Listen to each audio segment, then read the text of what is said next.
cartoon character in the world, hosting a live morning show to get your day started. Get up and transform your life. The power of the practice mindset. Mornings in the Lab.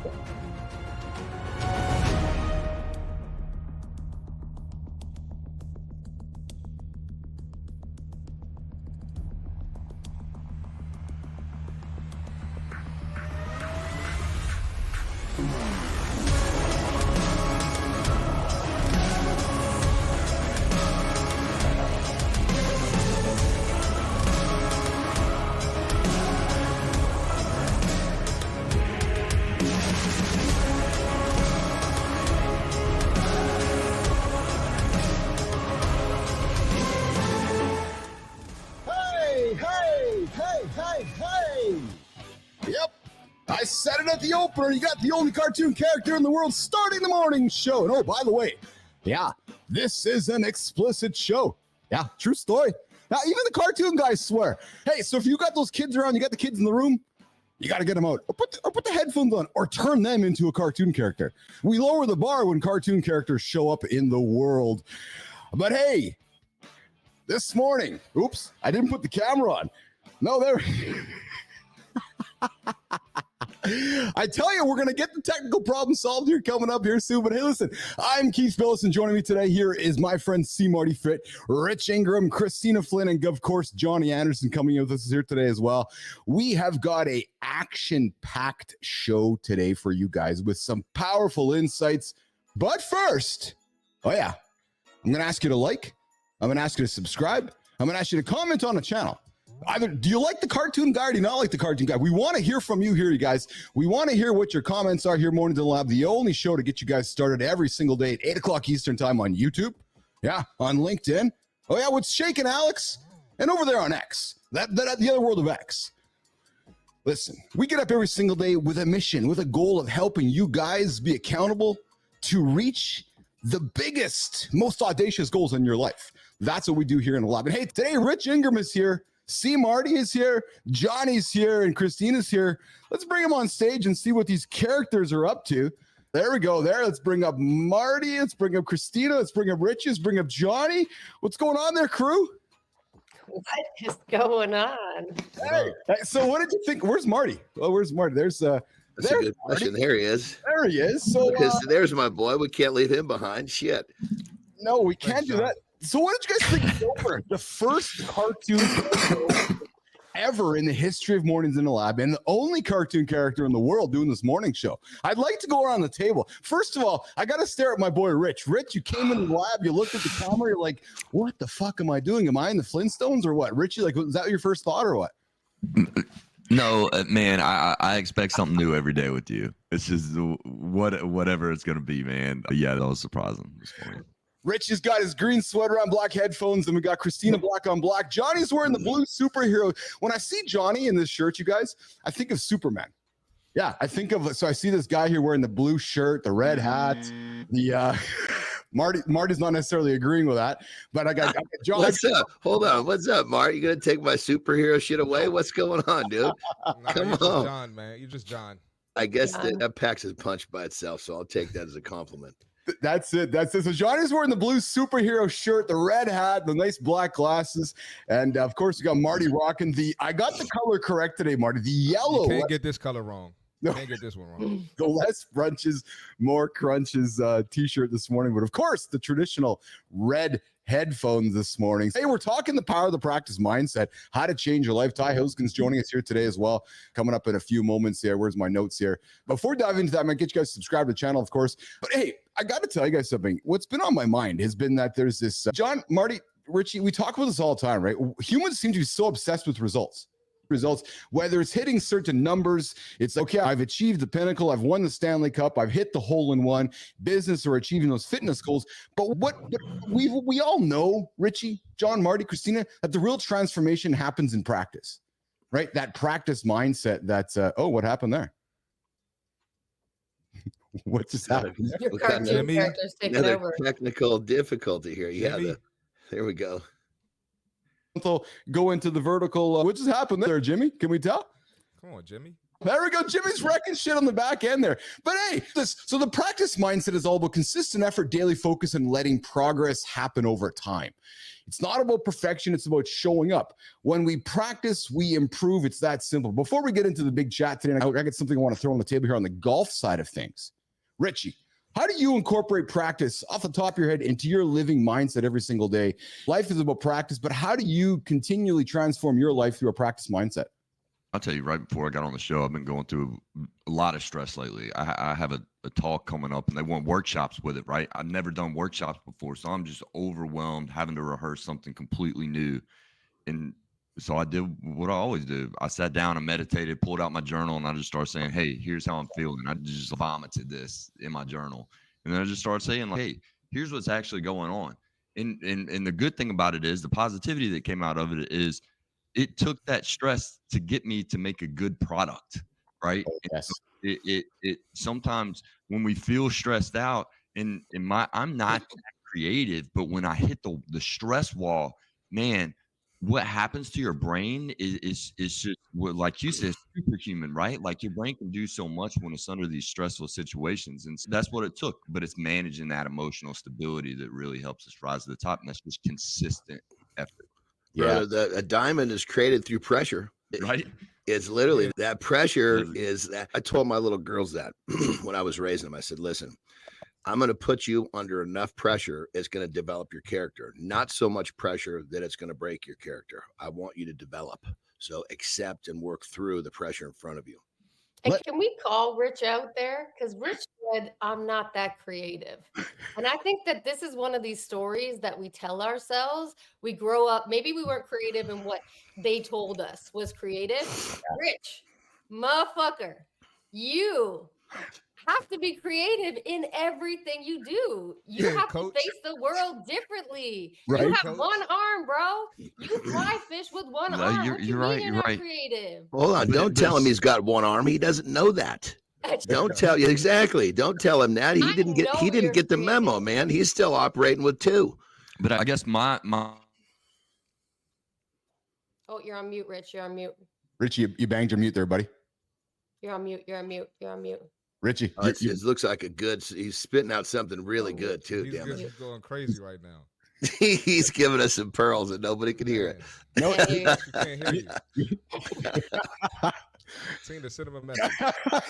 Yeah, somebody sent him a message. Now we have Japanese anime on the show with Rich Ingram. No, you're still muted, brother. No, mute. I think you hit. He hit his mic. You hit a mic button. Yeah. Oh, it's the mic button. Yeah. Rich is going to sort that out. I'm going to lean into something. You guys tell me when Rich is back up here. But yesterday we as a team showed up, and John, if I can offer this up, John's like, yeah, I'm chasing I haven't found my feeling yet today. I got this emotion/anxiety situation battling in its head, and John always talks to all of us about you can't have both happening at once. And 24 hours ago, I'm going to offer on behalf. I'm just going to do it. John was battling that. I woke up this morning doing the same thing.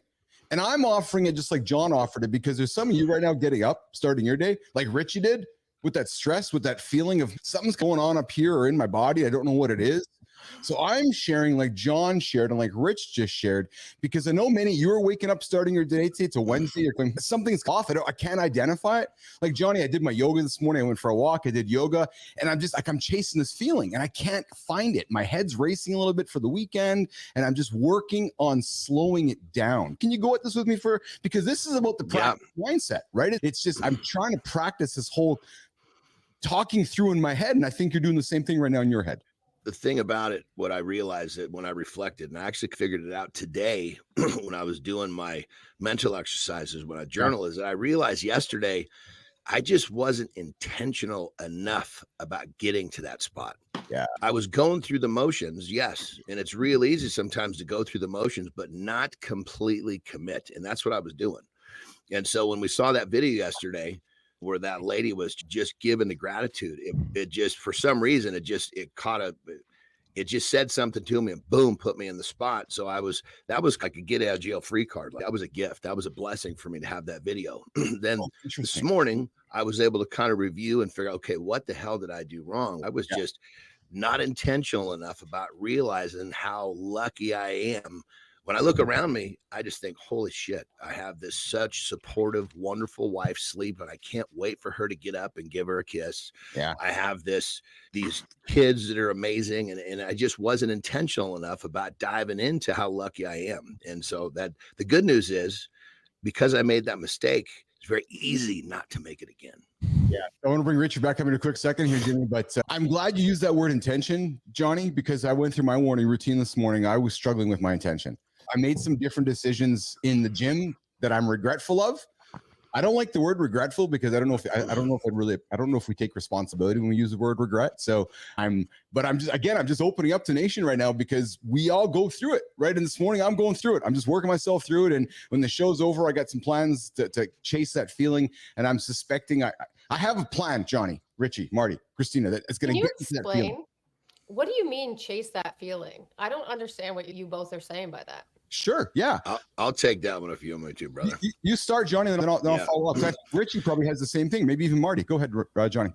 Because for me, I'm a feeling chaser because I can put myself in the position of where I want to be.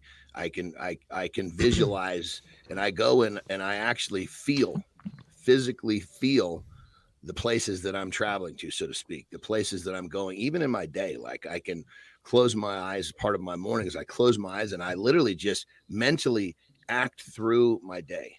And so I've mentally already done it. And the feelings that come up when I think about doing something nice for Terry, when I think about finishing my workout, when I think about helping a client and getting them to see something they never have before, it literally, my brain dumps all of this chemistry, positive chemistry, into my body. My body then has a feeling. I can feel what that is. And now all I got to do is go get that feeling. I chase the feeling. Sometimes it's an emotion. Our bodies, it's easy to go chase down an emotion because it was real. We could feel it. I want that again. Let's go get it. Yeah. Richie, we knocked you off for a quick second there, but you were saying something about chasing feelings in the power of practice. But Richie, I want you to finish your thought, and I'm going to come in and answer Christina's question as well. Maybe Richie, you can answer Christina's feelings. I suspect you're a guy who chases the idea of a feeling. Richie. So for me, I think a lot of what we're talking about is what John said, our body's chemicals, right? So dopamine is very powerful. And then oxytocin, serotonin, 4 major ones, but under healthy levels. And so that's why cold plunges are great. Cold showers are great. With the science of the health benefits, regardless, every time you look at your phone or your phone's just in your pocket and you think about it, it's releasing dopamine. But if we can get a healthy level of dopamine, with that, because you also have hormones when you have pain, and that's why working out is so beneficial, because literally oxy is coming from, it's a natural pain reliever. And so we can establish habits where our body wants more, our brain wants more of those healthy levels of those. Yes, sir. So that's what I chase. Yeah. Oh yeah, baby. Marty, do you I'm suspecting you relate to this as well. You're a fitness dude, you're an entrepreneur, you're a business guy, you're out selling gear, you're getting after it every single day. Marty, from your POV, when Christina says, what does it mean by chasing a feeling? How do you answer that? Because to me, that goes back to that changing your life, the power of the practice mindset. It's doing something repeatedly. Marty, how do you come at this? I think it's different for everybody, but for me, it's more like momentum and I guess fulfillment. And so a lot of people don't know how to respond to not feeling that. Because Johnny, I'm never going to come in here and complain, but I feel you, Johnny. Like, it's been plenty of times I could have canceled the show for what I had going on in my personal life. But I'm just not going to do that. I'm at the point now where showing up is more important than anything, regardless of what I'm going through. But when I feel those moments where I'm not catching momentum or I'm not feeling fulfilled, I got to tap into another source and figure it out. But it's all part of the process. For me, Christina, and good morning, good time. Good morning, Shinku. Good to see you guys here this morning. We're talking about changing your life, the power of the practice mindset, this idea of doing things on a repetitive basis to achieve greatness. And I'm going to hit the accountability check-in in a minute here, Jimmy, but I wanted to quickly answer Christina's question. From my point of view, very similar to Johnny, Christina, maybe even Richie, which is, in my mornings, Christina, I'm chasing a certain feeling in my head. I'm just chasing a feeling with the clock. There's just certain things I feel like I need to get done before I come into the lab. And last night, I'm regretful the decisions I made for what I was going to do this morning in the gym. Johnny, we talked about making decisions the day before, right? I reflect upon what the decision I made last night for what I was going to do this morning. I'm like, I should have made a different one. Not should, but I I just didn't get the feeling, Christina. I don't know. It's like these certain milestones within my morning that it's like these accomplishment milestones, these accomplishment check marks where when they happen for me, like, all right, boom, I'll get there. It's going to probably take me a couple hours. So hold on real quick before you move on, Keith. So what are you going to do the rest of the day to respond to that? How are you going to go about that? Yeah, great question. Thank you. So when this show's over, I'm going over to the other side of this wall here. And our post-show process, Marty, is right after the show's over, we get into and do post-production. I suggested something to Jimmy last night going, why don't we take an hour off? Because when the show's over, I've been going fucking hard and I'm pretty much wired, and I have a hard time coming down from it for a little bit of some time. So what we're going to do, I'm going to leave the lab for an hour. I'm going to go get after it. Going to get my heart rate up and go get a lift in. I know I'm going to feel good after that. And then I'm going to come back and crush my work goals. So that's what I'm going to do, Marty. I've just changed my routine around a little bit this morning, and I'm going to try that out this morning. And I'm confident that about 75 minutes after the show's over, I'm going to have that feeling I'm chasing. I like it. That's just when you do. Go feel some pain. I will. Absolutely. Yeah. What's that, Richie? Go feel some pain. That's right. That's right. Let me just make a quick comment to the other side of this, because obviously we're four dudes sitting here talking about this, and we're obviously talking, Christina obviously being a female, obviously we're males and females a little different. The emotions are different. So one of the things that in the feelings that I'm establishing, Christina, is love is literally the highest mark on the vibration chart. And so when I basically, when I really focus on my intentions in terms of my daughters and Terry, and I really dive into that love in terms of how grateful I am to have that love in my life, I can literally feel it in my chest. And when I feel that in my chest, that's a real easy one to chase, because it's real easy to get bent out of shape about a relationship. Something stupid went wrong and you miss what's really important, which is that highest vibration of love. And when you feel that in your chest, it's real easy to stay on point with having that feeling with your relationships throughout the day. Yes. Helpful, thank you. All right, we have our friend Ty Hoskin coming up here. We're talking the power of the practice mindset. Ty's going to join us here in about 90 seconds. We're going to do the accountability check-in. Thank you, Jimmy, for doing that. Ty's coming up. Ty is a professional public speaker. The dude speaks for a living. He can help you through the power of the practice mindset achieve some big goals as well. But hey, let's do the accountability check-in right now, because mindset's everything. You've been hearing us talk about it for the last 15 minutes, right? Mindset alone, it won't change your life. Nope. You must act on it. You just heard me say, I'm going to act on it when the show's over. Otherwise, you're just going to daydream. You're going to spin. Because here's the thing. Two performers don't just think big. They act big. Think about that. Actions speak louder than words, right? Mindset without action, it's like untapped potential. And action without mindset, wasted energy. Yeah, true story.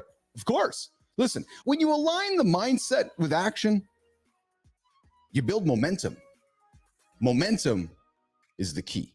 So listen, start with one small, clear action today, something you can control, and then set that 30-minute timer to focus.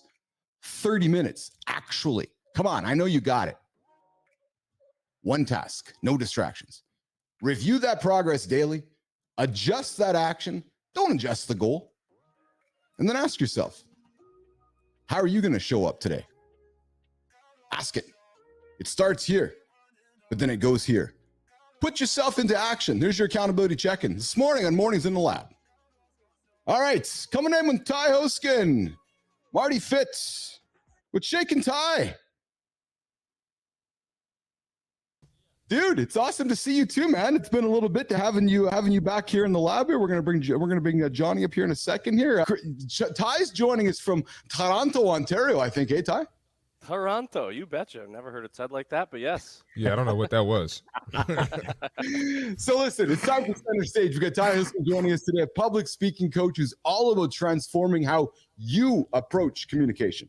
He teaches people to stop viewing speaking as a performance and start seeing it as a practice. When I reached out to Ty on the show, I said, Ty, why don't you come join the show? He's like, hey, man, we got to talk about practice speaking instead of always focusing on getting on biggest stage for this whole idea of an opera. The lights are all on. Here's the thing. If you've ever struggled with public speaking, this conversation, I know digging into it is going to change your perspective. Ty, my friend, welcome to the show. Let's get into the basics of this whole thing. How did you come up with this approach? When I said you come on the show, you're like, Keith, let's talk about public speaking as a practice instead of as a performance. And I'm looking at you to look at our buddy Rich, because I think often when we think about speaking, we're going, okay, I got to get on stage and I got to perform. But you're just like saying, no, man, it's just about practice every single day. Ty, lean into this idea of practice instead of performance.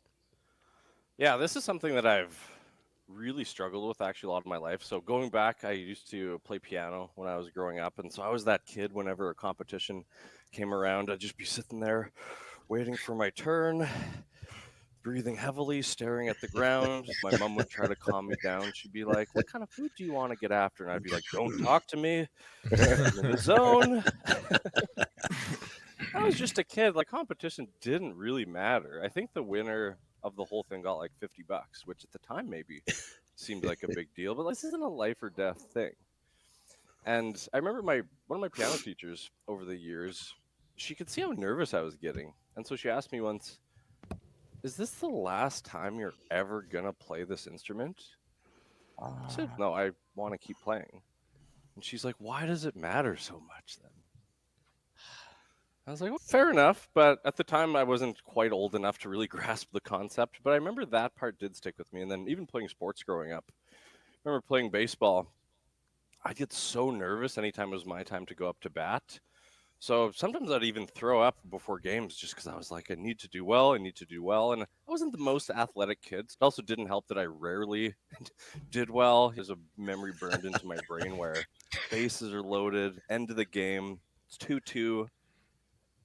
First pitch, strike, I swing, I miss. Second pitch, strike, it's a great pitch, I swing and I miss. Third pitch, horrible pitch, terrible pitch, but I swing anyways, game over. Ty loses the game for the team. So it also didn't help that I wasn't good at these things either. That certainly didn't help my case, but I just put so much pressure on myself, which ultimately made it worse. Is this the last time I'm going to play piano? No. Is this the last time I'm going to play baseball? Probably not. So why is it such a big performance? And this carried with me into adulthood when I entered the professional world, and I was a really shy, nervous, pretty awkward kid. And then that transitioned into a pretty shy, nervous, awkward adult. First job, I remember like throwing up before the baseball games. I'd even throw up before group meetings at work sometimes because I was just like, I need to sound good. I want to sound smart. I want people to like me. Why won't they like me? So that really made things 10 times harder on me than it had to be. And it was actually, speaking of the baseball, it was actually me coming across a sports psychology video when I was selling life insurance. And it talked about how athletes perform way better in practice. I believe the psychologist was Alan Goldberg, if I remember correctly. And so he talked about how athletes can go through major slumps, like professional athletes, but then they can just crush it in practice and be exceptional. And it's all about the way that they're approaching it. So we talked about just thinking of everything like practice, even the performance situations. So with this, basically just a little bit more loose, you're a little bit more relaxed. You're not taking it as seriously. And it sounds easier said than done. But if you can train your brain to think, okay, let's say I'm terrified to go on this morning show. And I'm like, okay, I'm just going to go practice speaking on morning shows. That's all I'm going to do. So whatever happens, as long as I show up and I've done the thing and I've practiced it, that's a win. That's the accomplishment. Another quick example before I wrap up this little story time. Yesterday, I did a presentation for WeWork. We all know WeWork, big co-working space company. Now, I had practiced leading up to giving that talk, but I was still a little bit nervous beforehand. A little bit, right? It's good to be a little bit nervous. But if I had gone up there and thought, I want to do so amazing, I want to impress everyone, I want everyone to love me, I want to give the best talk I've ever given, that's a crippling amount of anxiety that would create for me. So all I did was I thought, I'm just going to go practice giving this talk. Yeah, there's people there, but I'm probably going to give this talk again. I'm probably going to speak to a group at some other point. So I'm just going to go practice this, and whatever happens, that's a win because I've showed up and done the thing. So practice versus performance. really just makes everything easier. And I've taught this to hundreds of people, and it's all quite helpful. So practice, not performance.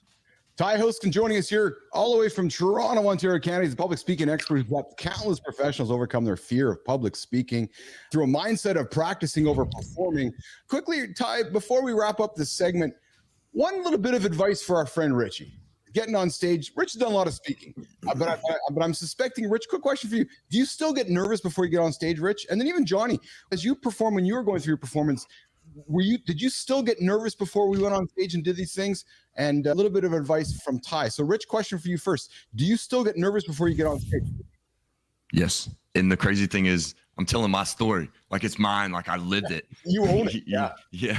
But yeah, absolutely. The conditions are always different. It doesn't matter what it is, but you put that on yourself. So I like where Ty's coming from, because it's a mental thing that we place on ourselves. Yes. But I'm always, I want to learn. I'm a sponge, man. Feed me. So I love it, Ty. Yeah. Johnny, what about you, man? Do you, I know it's been a while since you've been in the wrestling ring, and it's been a while since you've been on the old bodybuilding stage, but do you still struggle with that nerves when it comes, or did you struggle with nerves when it came to performing live, Johnny? Yeah, when I was younger, I developed a system for myself without even really knowing it. I was one of those, just like Ty, where I was over the top nervous. I had the expectations I put on myself were so great that I would just be, I would sometimes even be shaking. And basically what would happen is, when I was young, I would get myself so wound up that my system would just basically start settling itself down, almost like some sort of a weird survival mechanism. It would just happen. But I had to get to this like really over the top, uncomfortable place. Once I started to realize that was happening, then I started to promote the idea that I would start to relax. And as I practiced this more, once I became aware, I started to practice it. And then once I became where I was an adult, and this was happening back when I was in school, if I had to talk in front of the class, or especially read in front of the class. But really what it came down to is whether I was wrestling, bodybuilding, speaking, whatever it was, I literally or going out in the ring in front of a whole shitload of people. Before I go out, I find myself in a very calm place where things are moving slower. And I'm able to react accordingly, because those thoughts aren't coming at me so fast that I can't identify what they are. So there's definitely and it was a process that again, because I was such a dense little son of a bitch, this is another system that I created for myself just out of surviving. So again, another blessing. Yeah, no kidding. Marty, quick question for you. We're going to head over to the Marty. I was about to say, come on, man. I do have something for you. Go ahead. Come on, man. Marty, so you're a positive mofo. I've never known somebody as positive as you, frankly. You're a very positive human being. There's this idea, people think about focusing on positivity is a form of privilege. Marty, you're privileged, man. You can always be positive. You get in your mind, you talk yourself into positivity. For people in harsher life situations, people that are really, truly stuck right now, it might not be so easy, Marty. It's not just get up and head to the gym or get up and go for a walk. They got a lot going on. What's your take on that idea, Marty? First off, I want to say focusing on negativity is a privilege as well. And in my opinion, the fact that we got so much stuff going on in life, we got work, we got family, I feel like it's too much stuff going on to be focusing on negativity. It's a choice for sure, brother. It's definitely a choice, the fact that you had that choice. And then I wanted to add, I know you asked me a different question, but I did want to add my 2 cents on the reps and the practice. Yeah. When I first got to college, I struggled with being nervous. That was the first time, because I was in a college town, so I would go to the mall, fans would know me, and I was first time coming off the bench playing behind older guys. So I used to get super nervous. I would get yanked out the game for one mistake, right? And so what helped me was going to the gym, getting extra shots and getting extra reps in, to make sure I was ready. And that's how I learned repetition is everything. Always stay ready for the opportunity, even if it isn't present or it looks like it's not even coming. So sorry, I forgot your question. No, dude, but I did want to add that in. And now even with my show that I do outside of here, you ain't never gonna catch me being nervous. I used to be nervous. I used to look at the comments and people would be like, hey, Chris, give it up. Like people would come on the show and comment that, give it up. Your basketball career didn't work out. Stop talking about fitness. You're only doing this because basketball don't work out. They would come on the show and write that on my live show. And so I just kept getting reps in, 3 shows a week. Last week I did 5 shows. So just repetition is everything. I love it. And when the jealous little bastards come in and talk smack, it just tells you you're on the right track. I got you. If they're talking smack, There we go, baby. There you go. Sorry about that, Keith. I had to throw that in there. I couldn't help it. So no apologies. I'm glad you shared that because I've witnessed that, and now I have the seed of what I've seen transpire. Right, knowing that little story about you explains a lot about why you show up the way you show up every single day. And I didn't know you were nervous before. But hey, listen, Ty, you've given us a lot to think about as we've had our conversation today.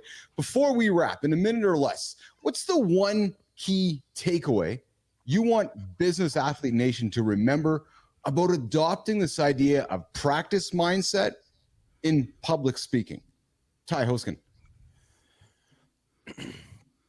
Think of every situation as practice. So we're even talking about the performances. So if you're actually on the stage, that is practice. If you're having a tough conversation, that's practice for having tough conversations. If you're speaking in a meeting, talking to a huge prospect that you want to get, that's practice for those situations in the future. So thinking about every situation, and public speaking isn't just on a stage. Public speaking is speaking to another person, in my opinion, in any situation. You're in public and you're speaking. So think of all of these situations as practice. Take the pressure off. Just focus on the little bits you can do each day, and you're going to be surprised how much easier speaking becomes. Awesome. All right, Ty Hoskin joining us here, teaching you about changing your life, nation, the power of the practice mindset.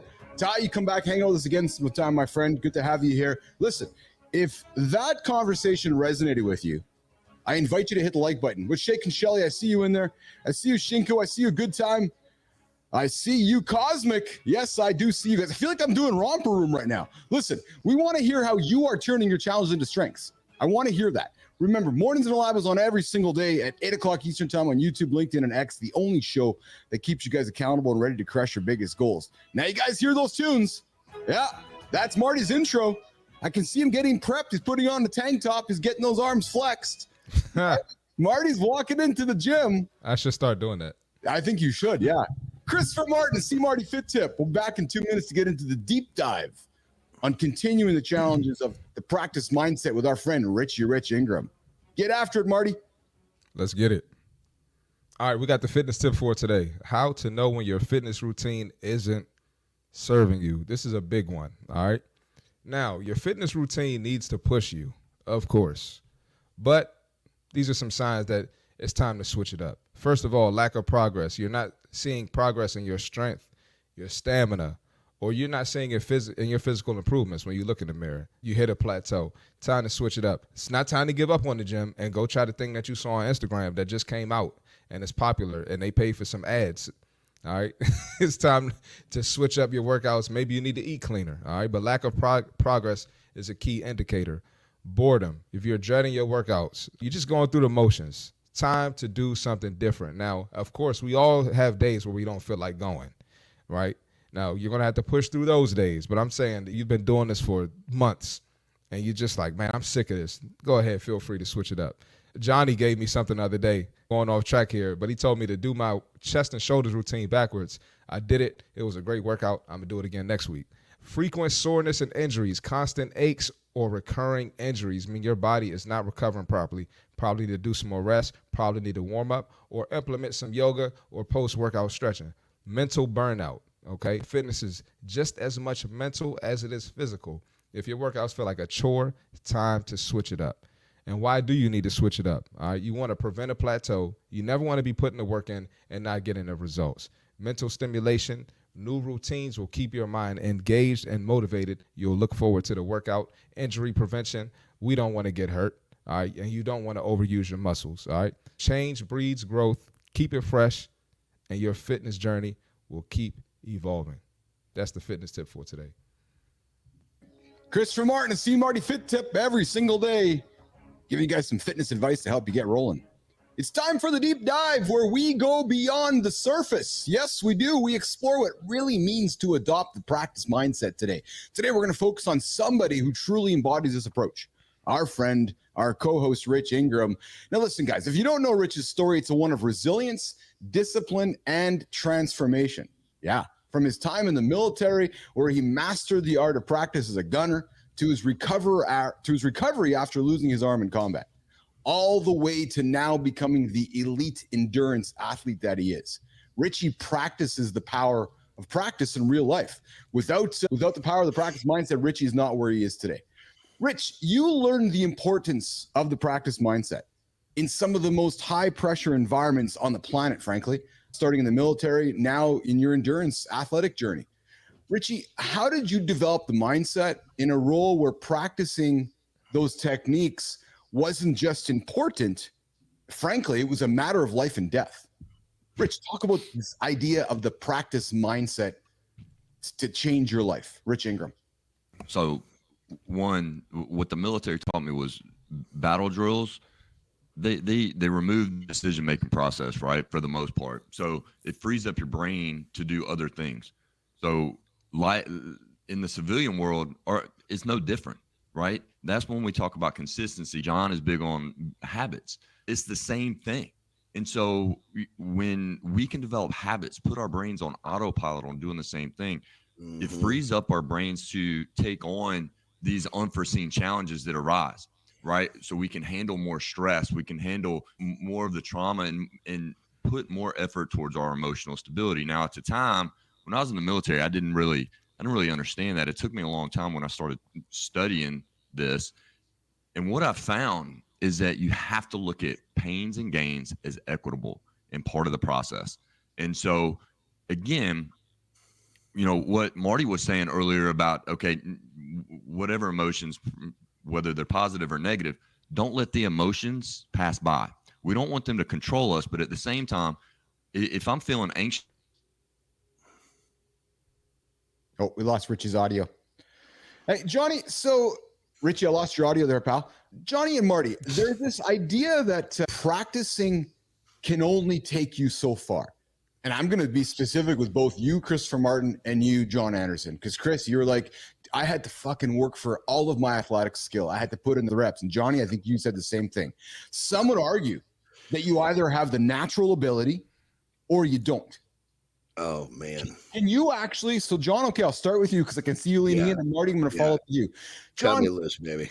Tell the person listening right now, it's, oh, fuck, I don't have the ability. I don't want to, I can't put the work in to do it. No, I don't think there's not enough reps that could teach me to be as good as John Anderson or as Christopher Martin. Johnny, dispel that myth. Yeah. First off, I would argue that I started off more subpar, so to speak, than most people listening. And when it comes to practice, granted, I learned that practice was my way to problem solve as a youngster, but let's forget about when I was a youngster. I'm 52 years old. I'm a successful dude. I've had multiple 7-figure businesses. I've had 3 different sporting careers on an international basis. I've got a great family. And let me tell you something. I practice being the man I want to be every day of my life. It's never stopped, because when we practice, we're getting better. And as soon as we stop practicing and get better, the whole idea of waking up and feeling good goes away, because strip it down to the bare minimum.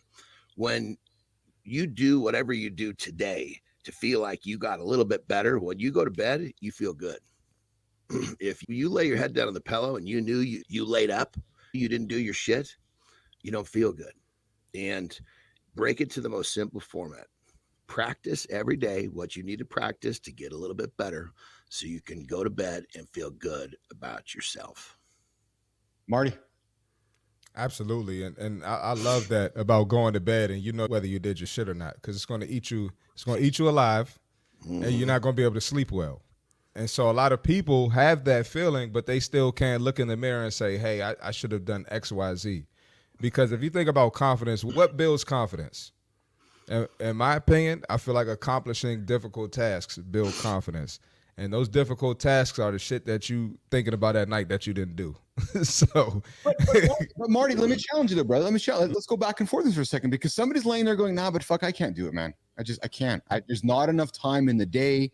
There's not enough time in the week. I got my kids. I got my family. I got all these obligations. I got my boss stressing me out. There's no way that I have enough time to put in enough repetitions, to create enough habits, to change my life. Practicing is not part of my mindset. Convince me otherwise, Marty, John Anderson. First, Mark. Yeah, go ahead. I'll be quick. I'll let you cut loose, man. All right. I'll say that wherever it is that you want to be. So let's say you want to be the all-star dad who's handling business. I'm the family man, doing my shit in the house. Do you think there isn't a dad out there who's done that, who hasn't been through what you've been through? And I think a lot of people, they'll make the excuse and think that maybe someone who's where they want to be have had an easier path. And that's not the case necessarily all the time. And so at the end of the day, where do you want to be? You want to be the all-star dad or you want to be the trash dad? That's how I look at it. So. Yeah. Johnny. When it comes down to it, I have yet to meet a single person who I've coached who's come to me that said, I don't have enough time. And once we do an audit, there's plenty of time. Mm-hmm. They're just not using their time properly. And when you start to help them understand that there is time, they're just choosing to waste that time, then it'll open up a different thought process. When just by someone saying, I can't, right then and there, they're relinquishing the accountability of even trying to figure it out. So when someone says, I can't, I don't have enough time, you pretty much guarantee they have the time. They haven't tried to figure it out. So if you want to practice something, yes, you can practice something. The question is, are you going to take accountability for the time you're wasting to actually put it into the shit that you want to be practicing? And I think when it comes down to it, a lot of people will say what they want. But we live in a society where it's easy to say, oh, yeah, I want this, I want that. But when it comes down to the nitty gritty of doing the shit you don't want to do, all of a sudden what they want is hiding behind, I can't, I don't have time. Yeah. Yes. Listen, if there's one thing we can take from Rich's story, we got Richie back here, it's that, and even from John and Marty, it's that the practice mindset, I believe, is more than just showing up, right? It's about believing. That's what we sell here on the show. That's what we sell here every single day, is believing, possibility, being able to achieve things that you don't think you can through accountability, through constant showing up. But really what it comes down to, doesn't it, Richie, is that you have to believe that no matter the obstacle, no matter how hard the road is going to be in front of you, mom walks into the hospital and looks at you and says, here's the fishing rod. And you're like, what the fuck, man? What's the one thing you want our audience right now, Richie, to know, that to take away from your journey about that it's more than just showing up, it's knowing and believing, Rich Ingram, knowing and believing that you can improve by showing up every single fucking day. Richie. Yeah, I think, can you guys hear me okay? Yeah, got you, baby. Yeah.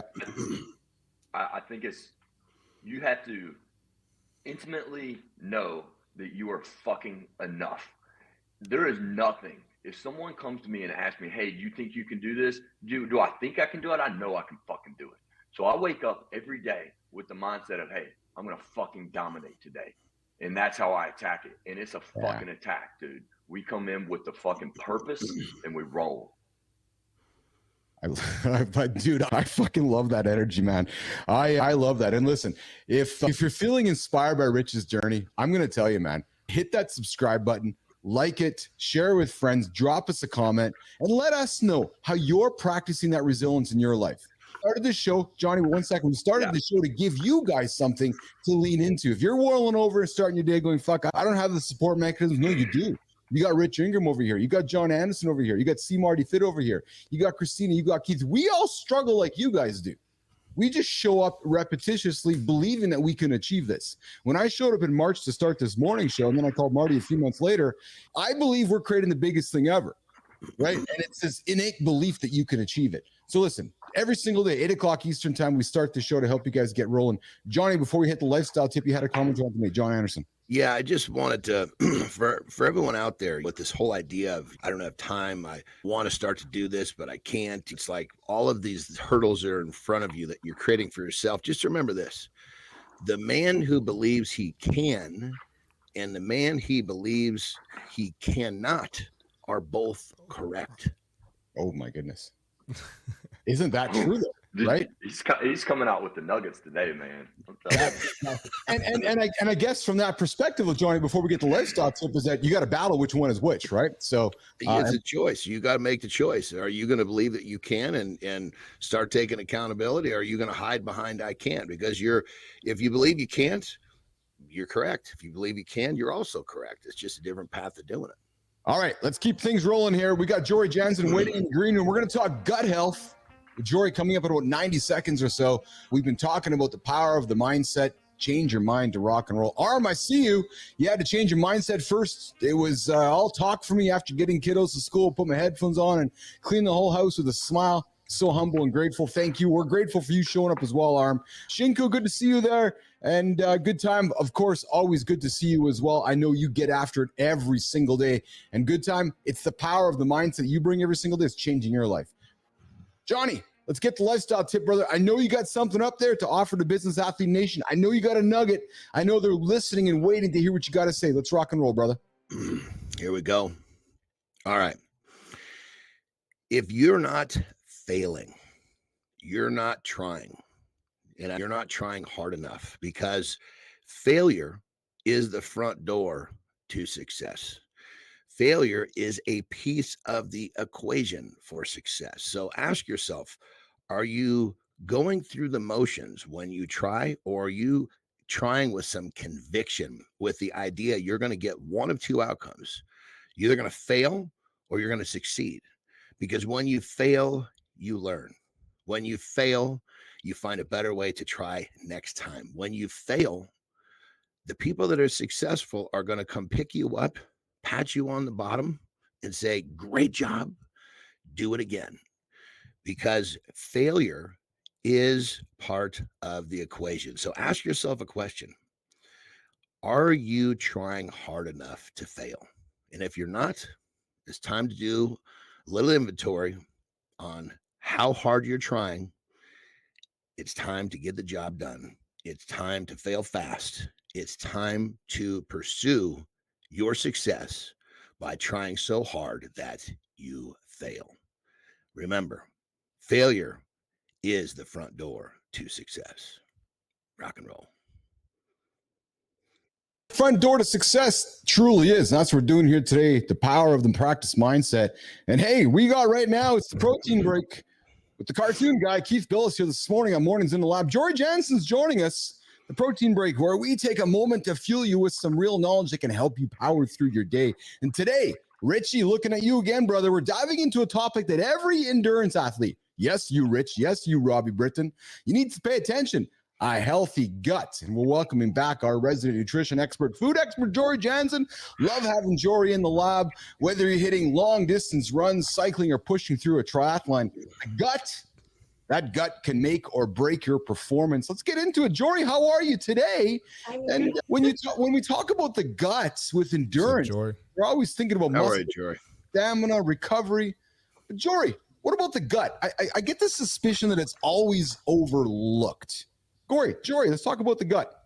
Okay, I'm trying to be serious. I love the cartoon figure, but the gut is so important. It's now I'm focused. It plays such a huge role. It's known now as our second brain, right? It has so much communication throughout the entire body, when that part, our second brain, is not functioning well, then everything else is not going to function well. And when you think of endurance athletes, wow, yeah, it's the difference between competing, hitting the run, or you're having the runs. So you really have to take care. I like that. Or you're going to have a big mess. And so what I find with athletes is that because they're so hardcore and they're so hard on their bodies, more than someone like me that I exercise, go for a bike ride, I'll jog. That's more for my health. It's not for this podium performance. And when you're focusing on a podium performance, that's stress, that impacts sleep, that impacts how you digest or don't digest food. So there's a lot of things that need to happen outside of showtime that helps, so that way you're more likely to be able to perform. And so if we take a high-level athlete or the general population, what you do outside of showtime is really important. So, Jory, let's break it down for the audience paying attention right now. So there's 4 reasons why gut health would be crucial for endurance athletes, right? And Johnny, you too, brother. So nutrient absorption, inflammation control, immune system boost, mental clarity and focus. Is there anything I missed there, Jory, in terms of those 4 principles you'd want to pay attention to when it comes to gut health? I think that pretty much handles everything in life. Yeah. But some folks might say, is gut health really that important? I've gotten by my standard nutrition for years. It seems to be fine for me. I don't need to focus on my gut health. Why now? Jory, are we talking more about gut health than we ever have talked about gut health? Because it's linked to everything. It's absolutely linked to everything. If we're looking at the increase in cancers that are happening in the gut, that's at a high level. If we're looking at irritable bowel, if we think of Crohn's and colitis, celiac disease, like all of this is inflammation, right? And if we're not looking at the health of the gut, which is where our immune system is, it's where we absorb key nutrients. So if all of that, if we're eating and we have a bunch of inflammation in the gut, we have these microvilli that help absorb nutrients. And when everything's inflamed, they go flat. So what happens is these nutrients have nothing to get into and it shoots through us. So now we can become deficient in nutrients. And as a high level athlete, especially endurance sport, if you don't have your B12 stores, if you don't have your iron stores, you're not going to perform well. Never mind just having enough calories. I think in North America, we generally can easily get our calories, but if we're not getting the nutrients, then that's going to impact overall health. Yeah. Keith, when you opened up by saying, what about the guy that says this? That guy doesn't know how bad he feels because he hasn't felt good yet. Yeah. Oh, interesting. So I had like a question. that. Yeah. So Johnny, I had a question for you. So somebody who eats a high protein diet like yourself, if your gut isn't working right, you're not working at your best. How do you, as somebody who's been an elite level athlete for all these years, how have you managed gut health and how have you made it play a healthy role in your training and recovery, John Anderson? Jory brought forth a really important element that most people have no clue of, is that the stomach gives us, other than the brain, the stomach gives us more signals than any other organ in the body. And when you tune into that, it gives you such a roadmap. It's unbelievable in terms of how you sleep, your energy levels, how you perform, your clarity of mind. And when your gut health is in check, there's a cascade of positive shit that happens to you. And when you understand how you feel when all that is in line, you don't want to go back, nor would you nor could you function at the same level if your gut health is turned upside down. So a huge chunk of me navigating what I've done was literally just listening to the signals of my body. And when you it's like when you walk if you walk through the forest, you can hear the few birds and this, that, and the other. But if you walk into the forest and you say, I'm going to intentionally listen to the forest, you'll be blown away with all the sounds you're going to hear. Start intentionally listening to the signals of the stomach, and you're going to hear a whole lot more than you ever thought was even there. Yeah. So Shinku had a question, actually, and I got some. So as we wrap up the segment here, Joy, let's talk solutions. If you're an endurance athlete, or maybe just Shinku tuning in right now, or Arm, or one of our awesome guests tuning in right now, if you're somebody looking to improve gut health, and I hear this from Johnny and Marty every single day, so I'm actually going to get these guys aside for a second, because what they're going to put up here is the same thing you're going to see. But I want to hear a fresh voice. Sure. What are some actionable steps for somebody to take to improve their gut health? So one of the easy things is start making sure you're well hydrated. People forget about the simple tools. So start drinking your fluids, mostly water. That's number one, because we can get overwhelmed with all of the things that I'm going to list today. Yes. Start with one thing. Let's start with hydrating. That impacts everything. Another thing is to make sure that you're getting pre and probiotics in. And these are just fancy words for foods that we can consume every day. Yes. So you need the prebiotic to help, so that way it feeds the probiotic. And prebiotics are things like garlic, onions, bananas, asparagus. So these are foods that you can find everywhere. Find ones that you like. You can Google it, ChatGPT, whatever. You can find a bunch of them. And then you need the probiotics. So we know a lot of these, kefir, yogurt, anything that's fermented usually can help with that. Now, we don't know the exact amounts. Yeah. But certain probiotics will help with certain symptoms. And there's a whole whack of symptoms, right? So there is something that's called the Probiotic Chart Canada that you can go look up, and you can find all of these probiotics that help with gut health depending on the symptoms, whether you're having migraines or IBS. So finding those things is really helpful. Creatine monohydrate might also be beneficial to the gut. So that's something that both men and women can look at consuming. It's not just for a quality workout in performance, it's also for gut health. L-glutamine, you can get that from food sources, or you may need to supplement. But the key is to start with just a balanced meal plan. And if you don't know what that looks like anymore, you can consult with a registered dietitian that understands gut health. If you're looking for sport performance and gut health, then find a dietitian that also has gone on to do the education of sport, because there are some other complications there too, because you can't just rest the gut all the time. What you're doing in performance does irritate the gut. Yeah. So diet, hydration, I think, is big. Getting enough sleep, because we're all trying to decrease inflammation. And when we lack that sleep, that interferes with gut health too. And it's interesting because I know I hear every single day, and I love it because I hear every single day from Johnny and Marty, and I'm not going to do their voice impressions right now, Richie, but come on, man. Drink lots of water, stay hydrated. So these boys are they compete with how much water these two guys drink. Johnny, if I hear you got me today, John. Yeah. Rory, one of the things that I know you were gonna throw on the table as well, but it's limit processed foods, right? Focus on nutrient dense, whole ingredient foods. John, well, she didn't mention one bit of processed foods and what she was talking about getting in. Yeah, for those of you that didn't catch that, she only mentioned single ingredient foods. Yes, he wasn't saying make sure you eat your protein bars and make sure that you eat this processed food. She's talking about shit that gets in your system, that digests well, that helps the gut health. And alcohol, inflammatory. Yes. That's a big one. Yes, and late night trips to Burger King and McDonald's after the alcohol at 2 o'clock and 3 o'clock in the morning. So, gentlemen, if you want to call Marty, Richie, or John on Sunday because you want to do some physical fitness activities, don't go for fucking food at 2 o'clock in the morning after you've been watching my podcast, and then complaining about the gut health, right? So, the other thing, though, just real quick, is that athletes are a little bit like high performing athletes are they're a lot different than general population. You do at some point need to consume a lot of simple sugars, right, for performance.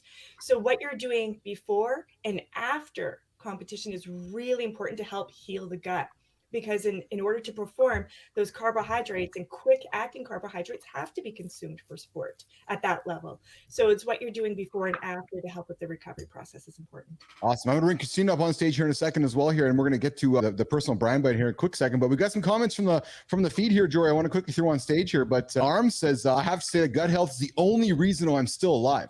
I still have no diagnosis from puking since 13 and fatigue since 16, and this is chronic both from docs and they say they don't know. So clearly, gut health is a thing for people. And Shinku says, what's a good supplement? Hey, Shinku, that's a good supplement. Just whole nutrient-dense food.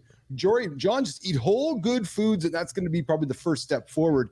It's the easiest one. It's the easiest. Eliminating processed food is the biggest hurdle for most people, and if you can do that, then everything that Jory said is just like a turbocharger. There you go. Yeah. There you go. Jory. And I think.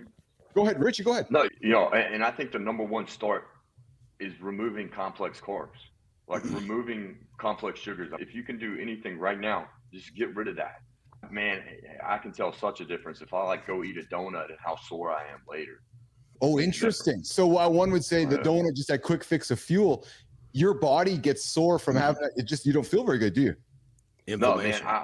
You get more inflamed with those sugars. So instead, right after a workout, I make sure that I have a 3-to-1 ratio of carbs to protein, but I'm looking at fruits, right? Fruits, what I eat. Oh, I love that. Hey, Jory, Arm says, is lemon slices in water with chia seeds bad or good? Just thought I would ask for the pro Jory while she's here. That's an interesting combination. I would say if you enjoy it, go for it. Chia seeds, great for you for sure. The omega-3s, the extra protein, that's great. Water, obviously fantastic. The lemon is, if you enjoy it, for sure. Just be careful with the ascorbic acid and your pearly whites. Keep those healthy. But if you enjoy it, go for it. Awesome. And we got a mom here on the show here. We got Christina Flynn here. Christina, you're hearing a lot of these things thrown on the table by Jory and Johnny. What do you take from this conversation about gut health before we move into the personal brand bite with yourself, Christina Flynn?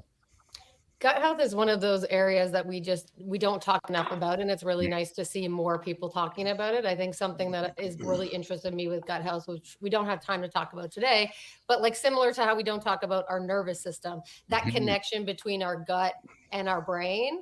And I've had people say to me a lot of times, like, think about gut when it relates to your mental health and your mental wealth as well. There's a connection there.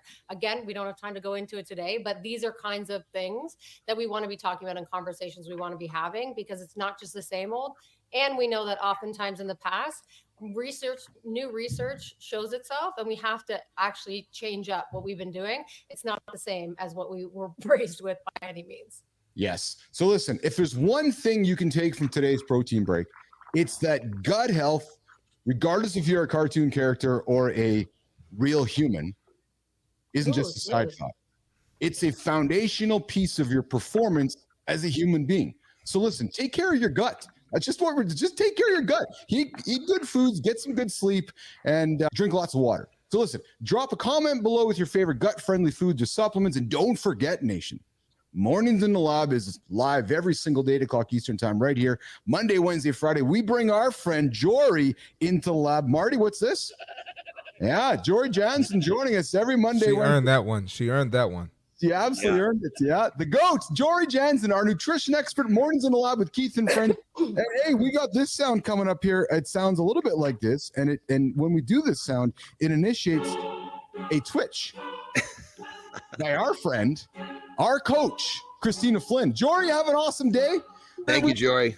We got to put Thanks, Flynn, Jory.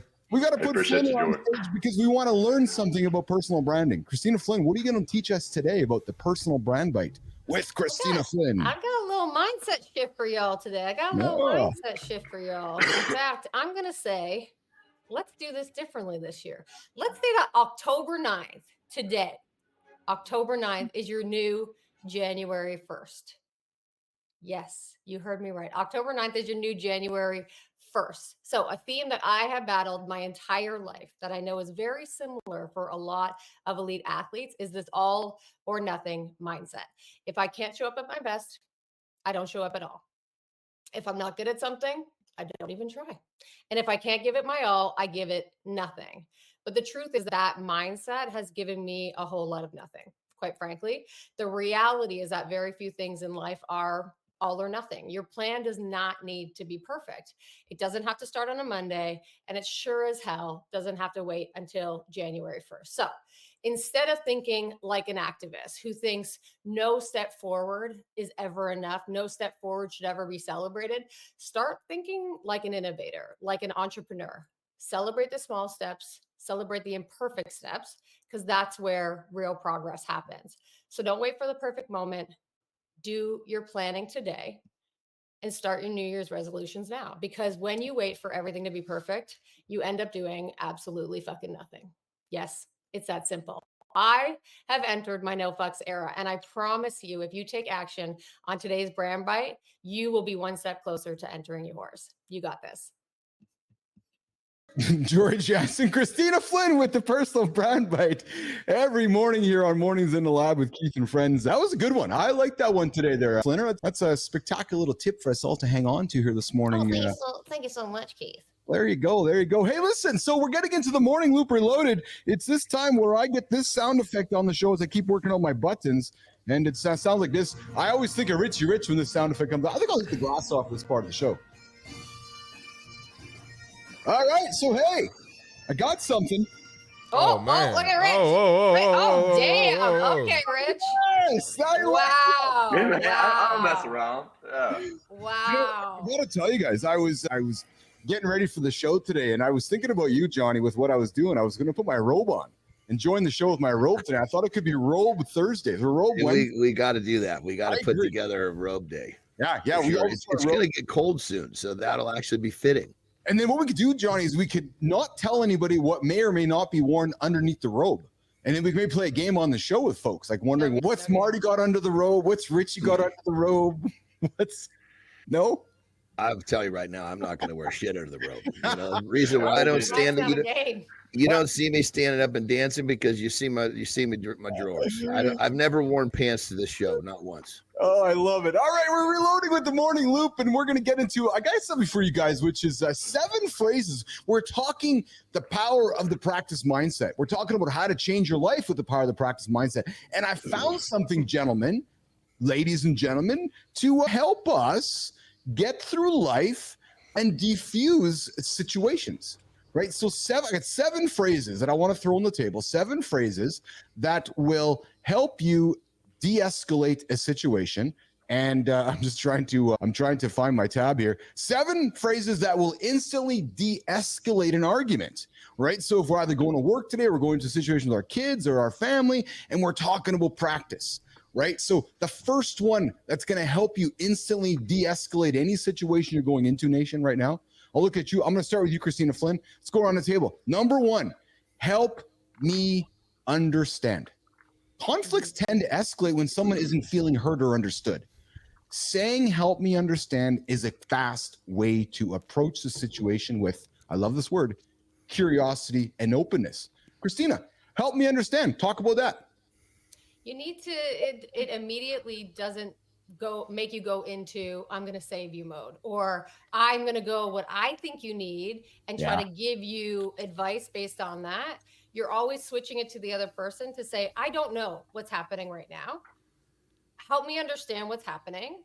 Let's try to break this down. Let's try to have a conversation. And why practice is important for this.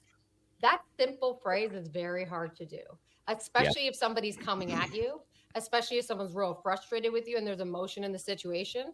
But stopping and practicing saying that will allow you to do it really easily. So it opens up the conversation to say, yo, I can see there's obviously a lot of emotion here. Help me understand what's going on in your mind so we can have a conversation about this. Yes. Richie, I'm going to come to you, brothers. Arguments often become a you versus me situation rather than it's a you and me versus the problem.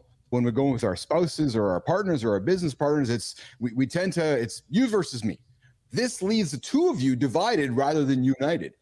The recommendation is, Richie, that is a problem. Let's collaboratively figure this out.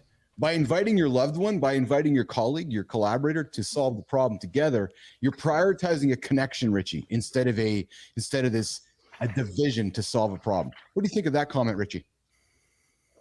Absolutely. It's all about disarming, right? That's the first thing we want to do. We have use of force, and there's different levels of it. So the first thing we want to do is disarm the situation. Well, as soon as we can get everybody to the table working on the same problem, everybody thinks it's their idea. And so now, instead of in fight mode, we're coming up with this collaborative solution, and everybody believes that the other person is invested in their betterment. Yes. Johnny, one of the easiest things we can do with our partner is to sit down and listen and say, that's a good point. Again, we're talking phrases that can instantly de-escalate an argument. Johnny, the power of those 4 words, that's a good point. I'll tell you, when it comes down to it, if you're really trying to keep the peace, agreeing, it's going to shut it down. Like I always make the joke, this is obviously with people that I don't really give a shit about. Someone says to me, you're a dickhead. I'll say, you're probably right. It's over. Yeah. If I defended myself, now I got a beef on my hands. Yes. So obviously when it comes to loved ones, it's a little different because you don't want to lie to them. But when it comes down to it, usually with a loved one, there's something about their point that you can agree with. So when you basically, you shift your position to where you're on the same page with them to some extent, it takes that confrontation away. I'm big on, I think that confrontation with loved ones is something that we should really be careful with because a lot of times those things they escalate, and unfortunately people they react rather than respond. And most times when people react, they're saying shit that they don't really mean, but you can't unring that bell. You know, when someone that you love says something hurtful, you can forgive them, but it's always logged deep in your subconscious. That person has the ability to come off the handle and say some hurtful shit. So that's my take, is that when some level of agreeing with the situation will really disarm what's going on. Yeah. Marty, What I'm hearing you say is this. Interpretation is a powerful contextual validation of what somebody's saying. You can interpret something differently than how I'm interpreting something. I can be saying something to you that I'm hearing very differently. One of the ways that we can de-escalate an argument, Marty, is to lean in and say, so what I'm hearing you say is this, Chris. Talk about that. Did I get that right? Is that what you meant? Talk about the power of using that statement. What I'm hearing you say is, Keith. You say Keith, Marty, but I'm using you. I mean, you. Okay. I got you. No, I agree with that, and there's nothing like trying to get your point across to someone, and they're just not listening, or you feel like they're not listening. And we talked about that the other day, listening to hear or listen to respond opposed to listening to understand. Mm-hmm. You definitely want your partner to feel like what they're saying matters. Yes. And things can always get interpreted differently. And not to get off track here, but let's say I post a video like, hey, this lady here is wrong because she believes XYZ about fitness. They'll be like, but she's pretty. I didn't say she wasn't pretty. I didn't say that wasn't the point. But it's so easy for things to get misinterpreted. So that's actually a great point. And I'm glad you threw that to me because I need to use that more in my life. Yeah. Christina, when you sit down with Aaron and you guys have an argument, one of the ways that we can de-escalate something is I need to take a break. I'm feeling too upset to have a meaningful conversation. I have sucked at this because I've thought we got to talk, and I'm only learning the power of, okay, hold on, let's de-escalate everything. We're not having a meaningful chat right now. Christina, a tactic to de-escalate an argument is simply saying, I need to take a break. Yeah, I think I talked about this a little earlier. We underestimate the power of our nervous system in a lot of these connections. And we get to this point of dysregulation. And many of us, and I was the same, was taught like, you never go to bed angry. So if you never go to bed angry, that means you're going to talk the shit out of something before you go to bed versus I am a person, I'm like, when I am dysregulated, I need to leave the situation because my brain stops working.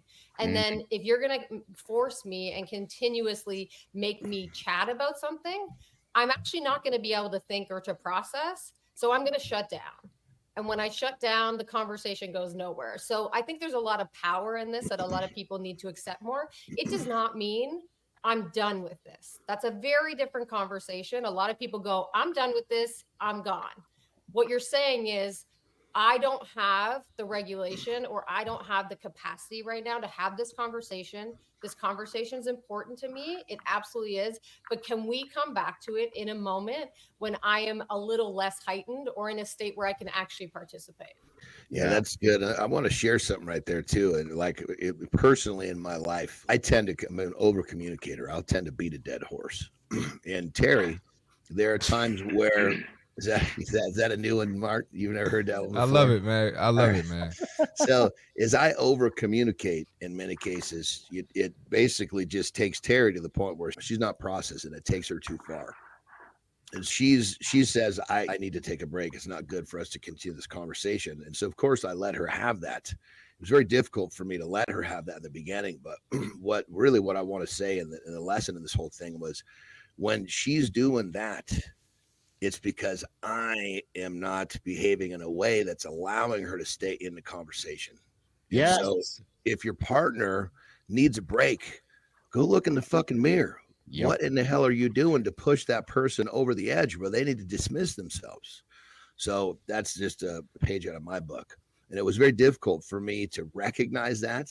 And then even harder to recognize when I needed to shut up because she was getting to that point where she needed to take a break and I didn't see it coming. And now I'm much better at that. But you have to really understand yourself because it was my defaults. It was my behavior patterns that were automatic that were doing this. And if I didn't register that and shut those down, this would have never stopped. Well, we all process things differently. And I think that's the point. Like oftentimes in a fight or in an argument, we're trying to process the way that works for us, but we're not trying to process things the way it works for our partner. So my wife is the same. My wife's a talker and she wants to talk it through because that actually helps her think it through. And then she's able to communicate better. But to your point, then I get in a mode of shutdown and I'm not able to participate in the conversation because that's not how I process things. So acknowledging and recognizing that the way you process might be different than your partner's is a really strong step forward. Mm-hmm. Yeah, that's why this show has been magic for me, because of conversations like this, and Johnny, you sharing stories like that. Because John, I can put the same pants on you are for the last 3 minutes and say the exact same words, man. Identical to what you just explained, right? So I've had to learn that myself. And then Richie, I look to you to our next little, we got 2 more to go here before we get into the gym segment about changing your life, the power of the practice mindset, 7 phrases that can de-escalate an argument. Richie, it's this idea of too often arguments get bogged down often in this, you did this, no, I didn't do that. Hold on. Can we move to a solution stage, just like Johnny offered up, or Marty or Christina? What can we do differently next time? Rich, talk about the power of that idea. What can we do differently next time? And doing it while you're in a good state of conversation instead of in an argument. How can teams handle conflict a little better by saying, what can we do differently next time? Rich Ingram.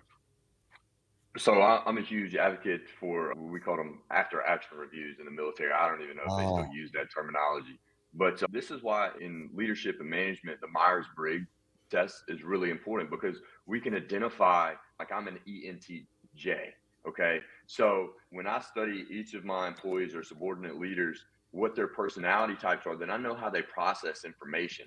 But we never want to start to review everything right after we've come up escalated. It needs to be set aside and say, okay, hey guys, like in the morning, yesterday we had this scuttle. We need to make sure it doesn't happen again, because everybody needs to process what happened. That's the point in all these things, is process and knowing how to manage everyone's different personalities and then move forward. Yeah.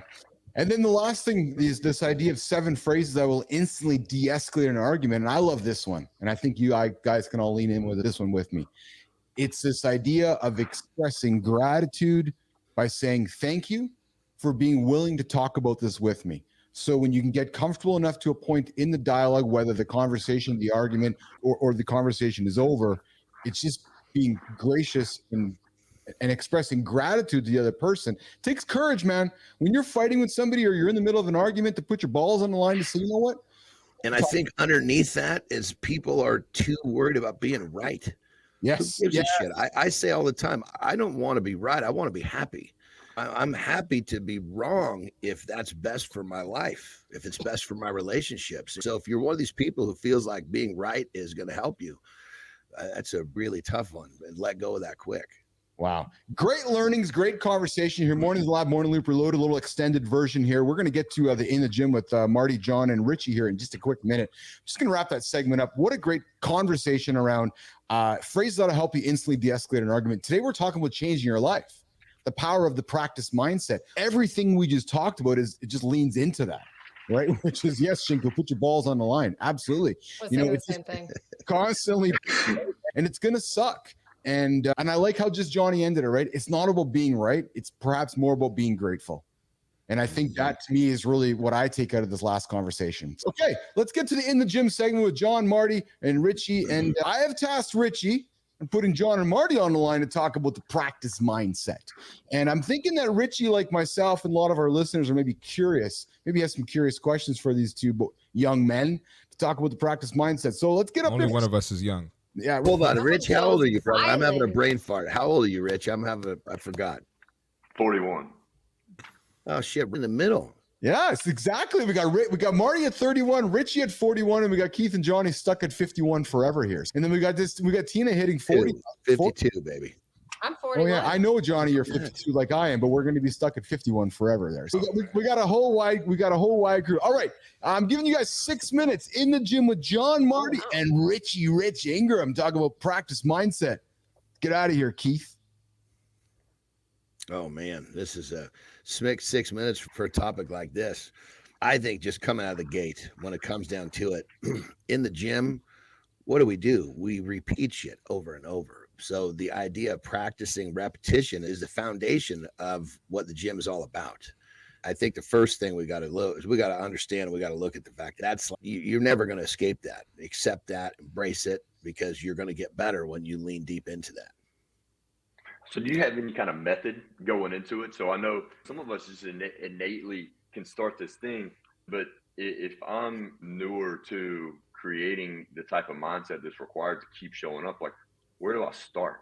That's a great question. When it comes down to it, Marty and I were just talking about, I think it was yesterday or the day before, about expectations. I think the key is create some very simple, actionable expectations for yourself. And obviously, Rich, you and I talk about brain chemistry. And when you have a simple step and you execute it, your brain's going to dump some pretty good chemistry on you. It's especially dopamine. It's the do it again drug. You do something, it's okay, check, do it again.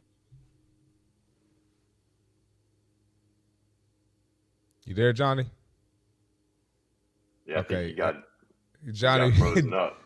Johnny froze. So it's that a was good actually picture of him, though. Yeah, you keep great picture. I was going to say that's actually a great start with expectations. I was going to say, Johnny, we lost you, man. Yeah, I saw that. Okay. I'm just going to take over. All right. Go for it, brother. Go. All right. Johnny started with expectations. I think structure is next. All right. You got to develop a structure that you can stick with. All right. When you stick with that structure and you master it, boom, confidence is going to go up. Right. Mm-hmm. And then that's going to change your whole mindset towards the gym. Now, instead of going in there nervous, maybe a little scared, now you're going in there attacking the day, looking forward to it. Right. What's next? Let me try to get some heavier weight. Let me ask John Anderson what he does on chest day. Let me ask. Now you're going into different areas of the gym when you start to master that structure. And now, go ahead. For me, I work out to supplement cardio, so I'm on a different thing. But for you guys, as far as goal setting, we were talking about being nervous earlier. How do you guys, like, what are some of the goals that y'all setting in the micro steps? How do you manage if you have a big, like John, a big meet coming up or a big show? Like, what's the mindset practice that you tackle to get there?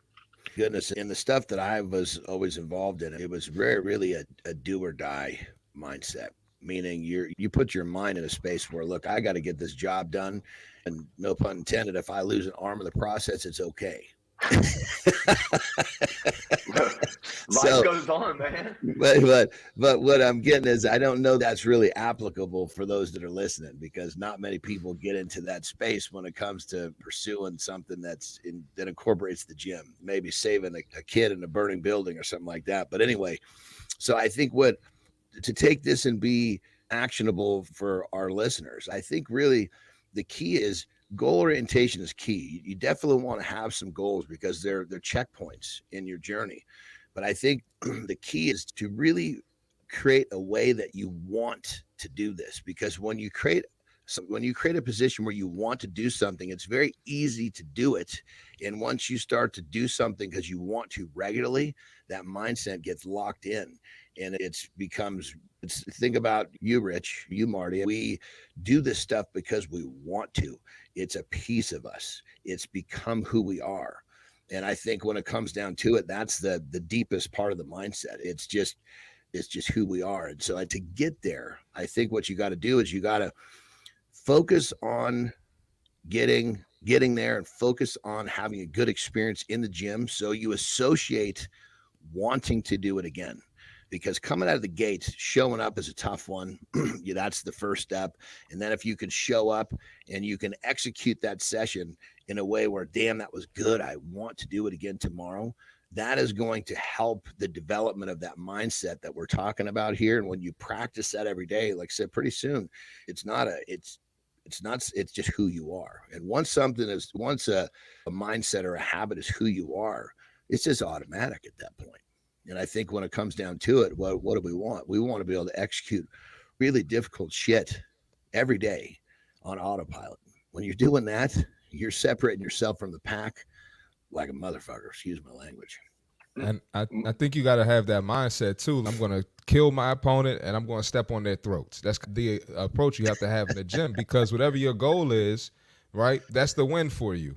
If you approach with the average mindset, with that comfortable mindset, you're going to get an average ass result, and you're not going to get what you initially wanted in the gym. So you have to have that mindset. And whatever your goal is, whether it's to get stronger, increase your endurance, whoever it is you emulate or you want to be like, they more than likely have that mindset. Like, they're more than likely locked in 1,000%. Nobody reaches their goal. Oh, we'll see what I'll do today. Richie doesn't go to the race. Oh, I'll see how I place today. I guarantee Richie's like, I'm going to kill all these motherfuckers that's racing with me. So I'm sure, John, you going in the strongman competition with that same mindset, or whether even if it was your wrestling. I know some of it was staged, but still, not some of it, all of it. Let's be all of it was staged, yeah. but you got that mindset towards your role and your match or whatever it is. So no, definitely. Wasn't it Mike Tyson when he was interviewed? Wasn't it him that the interviewer said, well, you know, why do you wake up so early to run? He said, because I know the other guys, and if they wake up earlier, I fucking won't sleep. That's the mindset that I fucking love. And now you were a D1 athlete, right? So you're talking, you're in the gym. Now you're doing this. Is your mindset attacking these principles of consistency the same, or does it change in the different environment? No, it's the same, man. It's the same. And I tell you what, the thing I got from D1 is you really can't sleep on your opponent. You go to the freaking Midwest and you're playing South Middle Valley bubblefuck state. They'll whip your ass if you're bullshitting. Yeah, that's what I'm saying. They will crush you. And I've had the privilege to beat top 25 teams and beat some high majors because they thought that my team was trash. That's the one thing I've learned. And it's the same applies to business. It applies to having a girl. Somebody will steal your girl, you know? So it's the same thing. The gym going to keep me on points. Yep.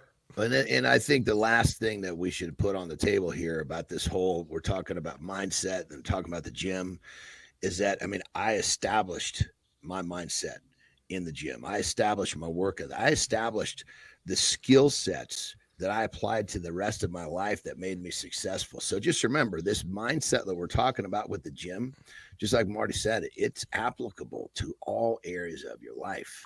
So don't think for a second that you're wasting time when you're developing your mindset in the gym, because you're practicing a skill set that will translate to everywhere. All right, we are in the gym with John and Marty, wrapping up the segment here. You got Keith Phillips here, John Anderson, CMarty Fit, and of course our friend Rich Ingram here. Great session, guys. Listen, it all starts up here. All right, so next up, it's time for Community Corner. This next little segment here, we celebrate humans on the planet, starting with our creator spotlight. And we also say goodbye to our friends, Richie, John, and Marty. They're going to get on with their day. But let's quickly go on the table, guys. What do we take from the show today? It's a good show today. We put a lot on the table. We put, Richie, your story. We talked about ways to de-escalate arguments. We talked about the power of the mindset, practicing habits.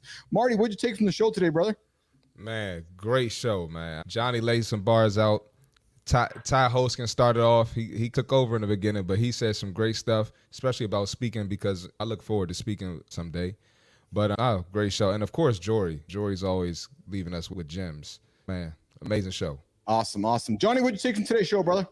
I think I really like the part where we were talking about ways for people to address conflict in a better way, because I think in general, we get so distracted by conflict. Yes. And when it comes down to it, if we can focus on what matters, we're going to be happier. We're going to be more successful. The list goes on. Yes, very true. Christina, what did you take from today's show? I'm sorry, Richie, what did you take from today's show, brother? And I have a half page of notes here. I think we talked about some good shit today.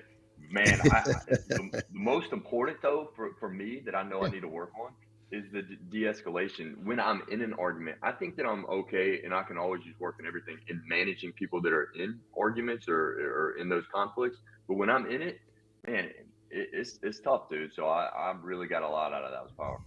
Yeah. Christina, what did you take out of today's show there, Coach?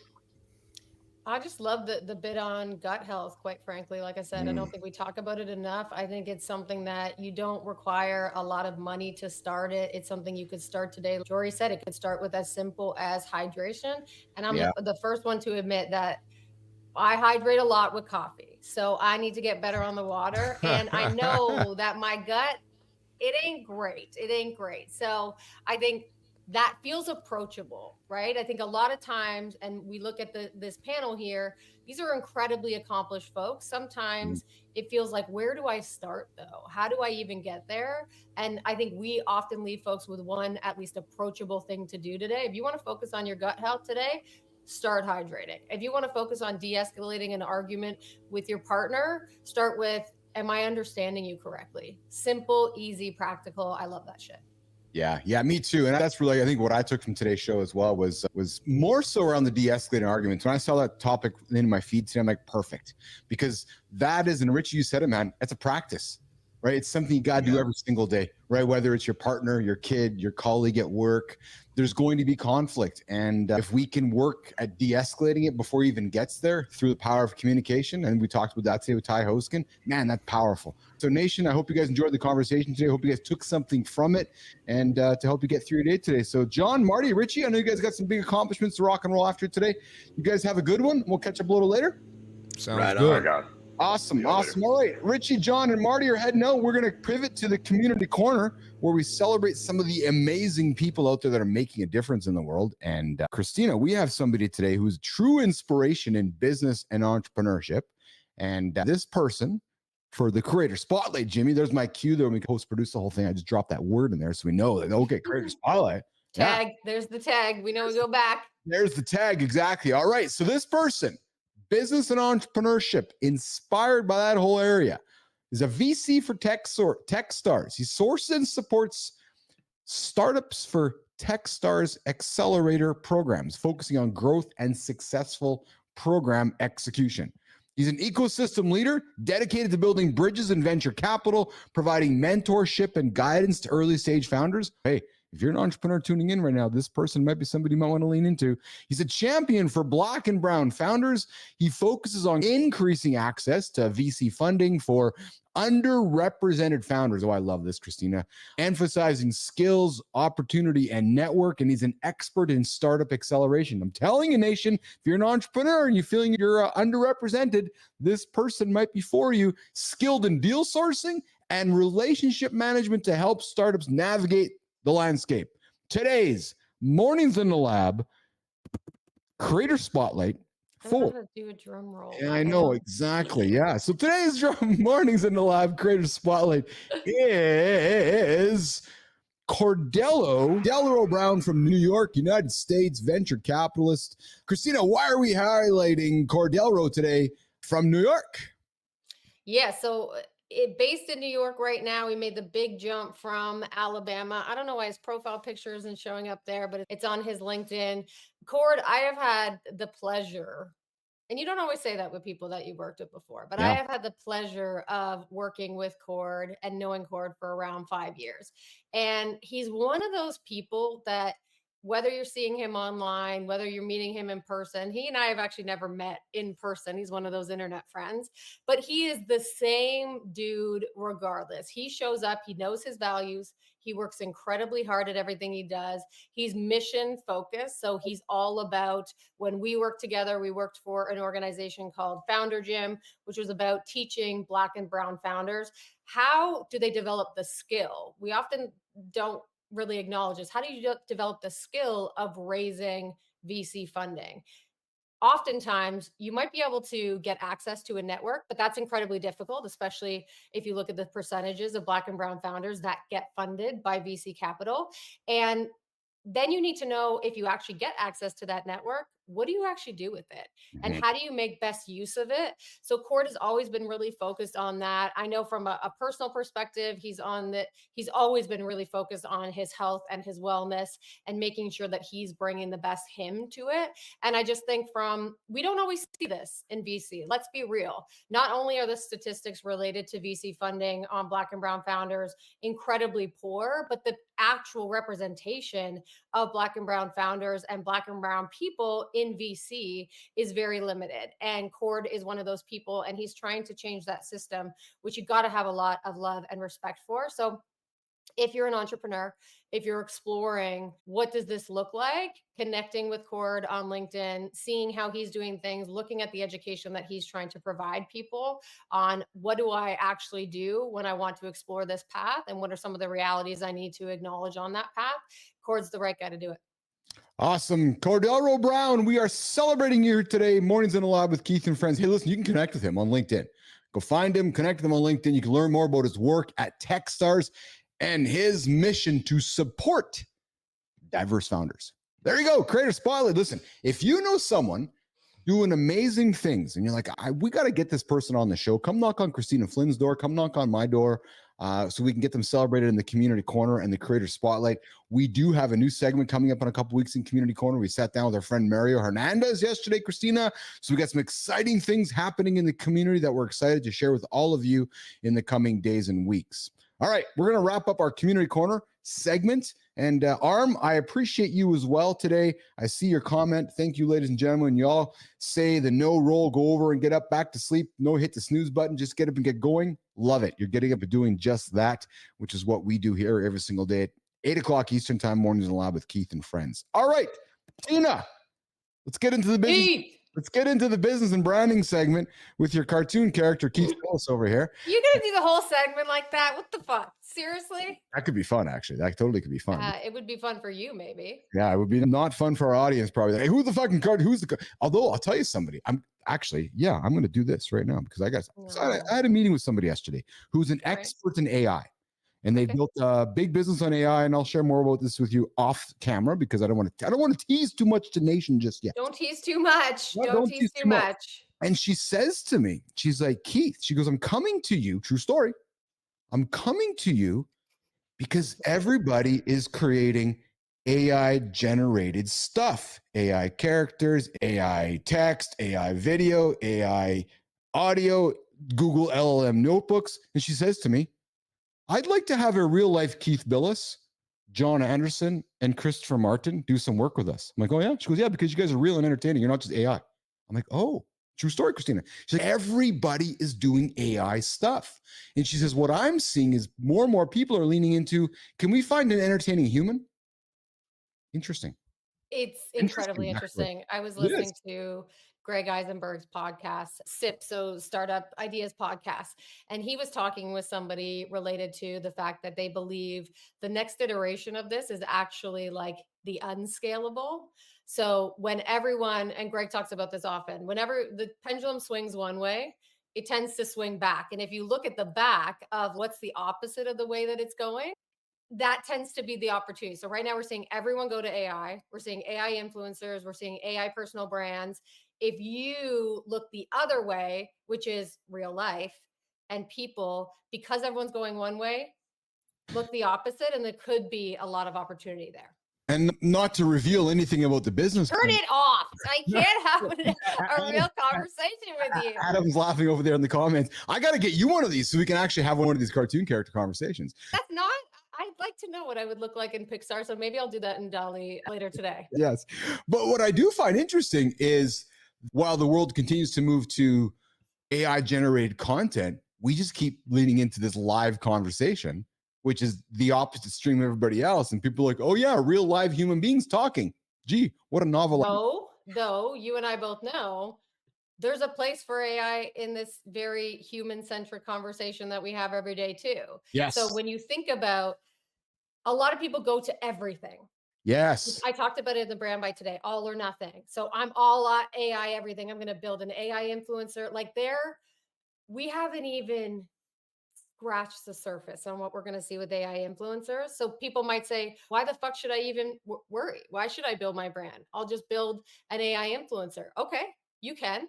Getting through that noise of everyone who's going to be doing that, the millions of people who are going to be doing that, is going to be incredibly difficult. So what's your differentiator?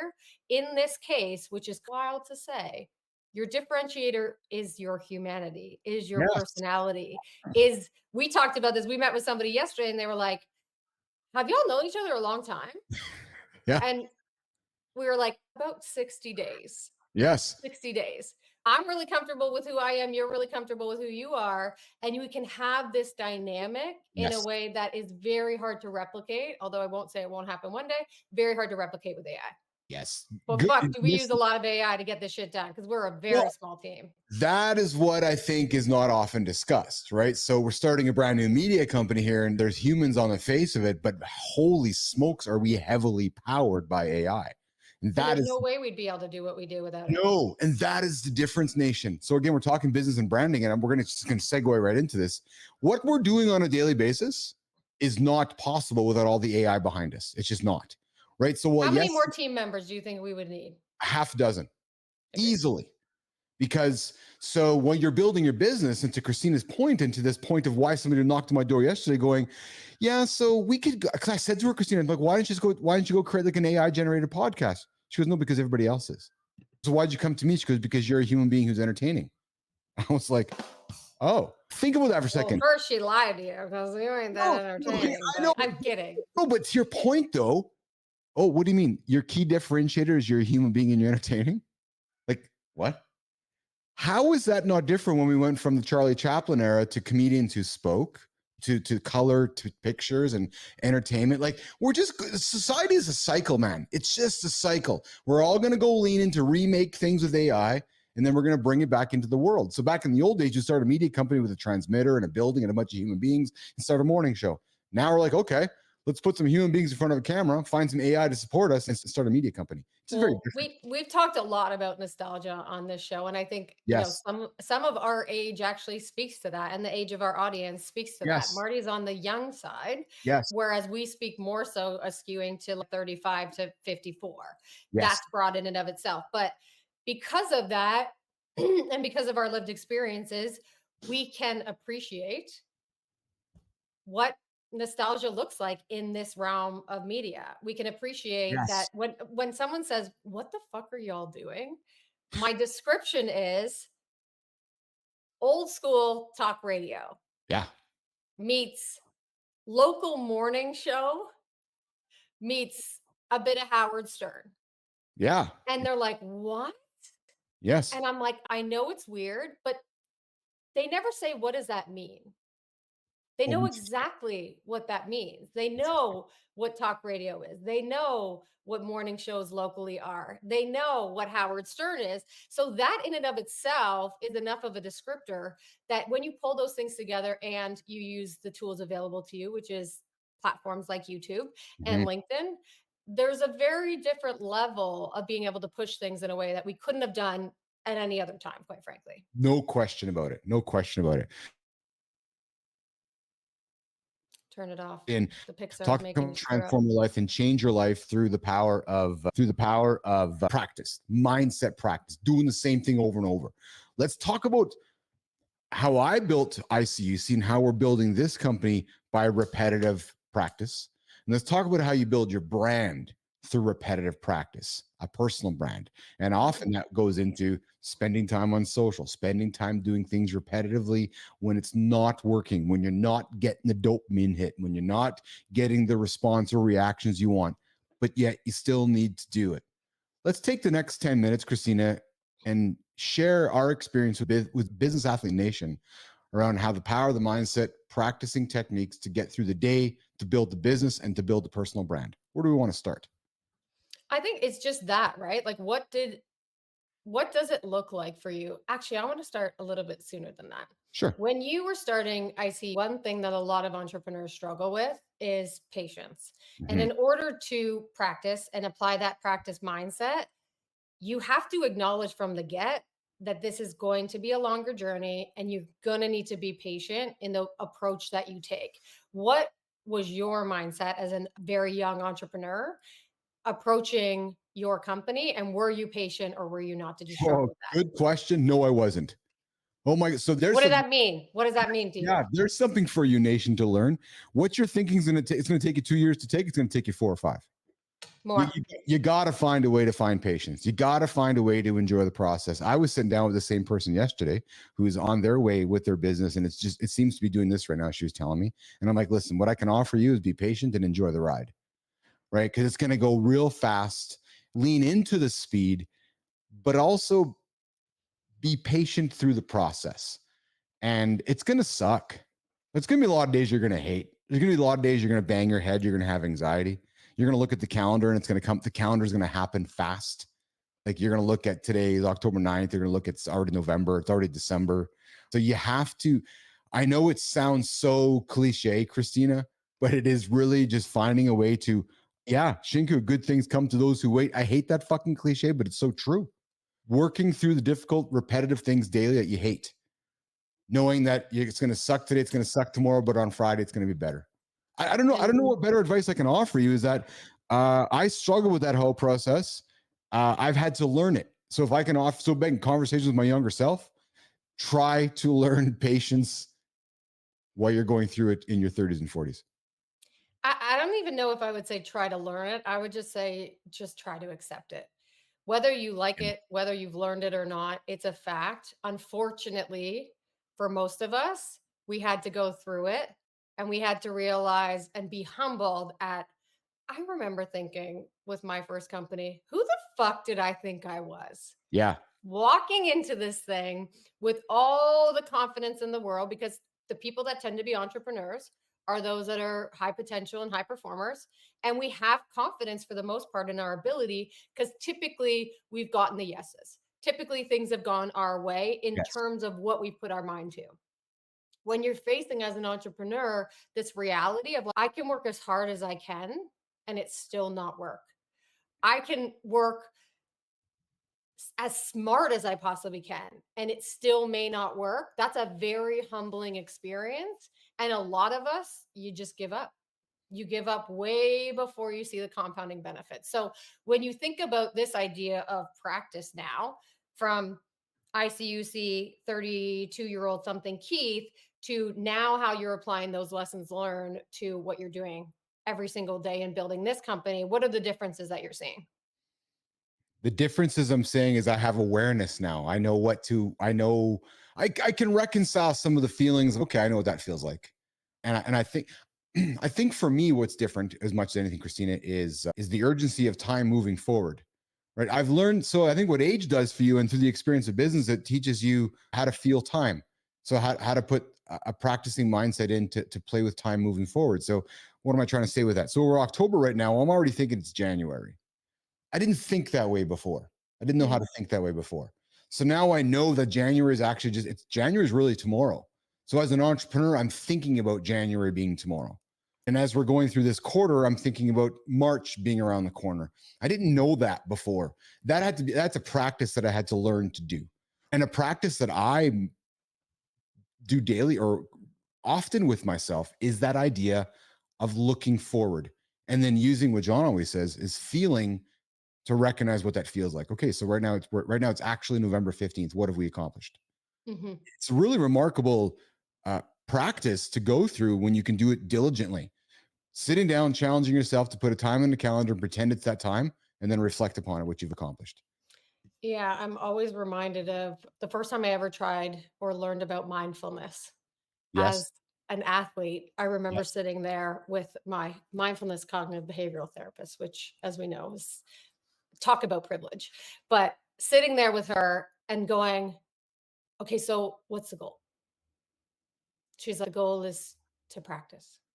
I'm like, okay, but what's my outcome? What am I getting towards? Because that's just the way I was used to thinking. Yes. And at this stage, I'm like 35 years old, 33 years old. I'm going like, okay, but I'm working towards something. What do I work towards? And she was like, nothing. You work towards doing it. You work towards getting whatever you can out of that moment. There is nothing that you're actually trying to attain. And yes, you can have your own personal goals with it, but that's not the point. The point is you're going to show up and you're going to do the thing every day. And hopefully it gives you some clarity, but there's going to be days you don't get clarity. So going into those situations is incredibly difficult for people like you and I that are high performers and probably a lot of our audience members.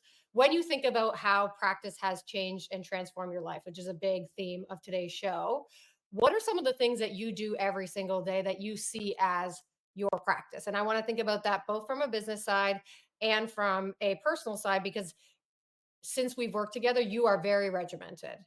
Yeah. And I feel like every day for you is a practice. What does that look like in your life? Absolutely. Good morning, Tangerine. Good to see you here this morning. Mornings in the lab with Keith and friends are hanging out with us during the business and branding bite. And Christina just asked me, what's my morning practice look like? To me, it's that idea of being the business athlete, right? My day is very structured. My day starts at 4 a.m. I feed the dogs. I grab my coffee to set the day. And so for me, it's grab my coffee and read my sources of information, just like the old dude. I got my 7 sources and I read them all by 5. Your paper and your grapefruit. Exactly it. Yeah. I get my brain full to start the day. I then sit down at around, hit the gym. I try to get into the gym for an hour and change before I get into the show. I'm in the lab here for the show. The show starts at 8 o'clock Eastern time. I'm in the lab here I try to be in here by 7:30 to get ready for the show. We do the show from 8 till 10. We then do post-production for an hour and a half. The power of AI. We do an entire 2-hour, 8 podcast show and then produce it in 90 minutes, nation. True story. So then we do that. Then after being up and working for 8 hours, I start my day. Yeah, that's the life of an entrepreneur. And then I get down on my desk and I go through the rest of the day until I start my day at whatever it is, 11, 12 o'clock, and then go till whatever it is, 5, 6, have dinner with the family, feed the dogs and go about that. And then spend time with my wife or do some work and then hit the bed, trying to get to bed by 8, 9 o'clock so I can redo it all again, same day. How's that going? How's that getting to bed by 8, 9 o'clock? Because that's hard. It is. Yeah, it is. It's getting better. It's becoming more of a non-negotiable for me. And you know why, Christina? Because we keep talking about the power of sleep. And again, if I'm going to keep getting on this show and recommending and making suggestions to others and not do it myself, it makes me a hypocrite. When we talk about these 7 habits of de-escalating arguments, well, damn right, I'm working on that myself. I'm telling people they got to get their sleep in. Well, damn right, I'm working on that myself. And more so, Christina, so I can tell my kids that I want to be around longer. Because we know that sleep leads to longevity. And it's a habit that not enough of us as human beings spend enough time talking or doing enough about. So for me, for this show, I need to keep getting my sleep. So yeah, the habits, my day doesn't happen without habits, very much like John Anderson. Right? I just got to be habitual. Checkbox, right? And there's freedom in that, which has taken me a long time to acknowledge and understand. My neurodiverse brain wants uniqueness. My neurodiverse brain wants every day to look different.